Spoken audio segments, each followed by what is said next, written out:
అయితే చాలామంది భర్తలు వారి భార్యలను పని మనుషుల కంటే హీనంగా చూస్తారు. కనీసం ఒక నెలకి 500 రూపాయలు కూడా భార్యకు ఇవ్వని భర్తలు ఈ రోజుల్లో చాలామంది ఉన్నారు. ఎప్పుడైతే నీ భార్యకు నువ్వు డబ్బులు ఇవ్వడం మానేస్తావో, ఆ భార్య చిన్ని చిన్ని సంతోషాలు, ఆనందాలు, ఆమె యొక్క చిన్న చిన్న అవసరాలు ఖర్చు పెట్టుకోవడానికి డబ్బులు లేక ఆమె ఒక దొంగగా మారుతుంది. ఆమె ఇతరుల మీద ఆధారపడడం అలవాటు పడుతుంది. అలా పూర్తిగా అది నీ జీవితానికి చాలా సమస్యగా ఉంటుంది.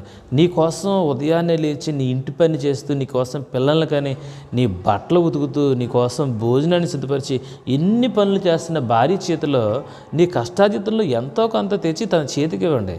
అలా ఇచ్చినప్పుడు ఆ భార్య ఎంతో సంతోషపడుతుంది. అయితే ఆ డబ్బులను దాచుకుంటుంది.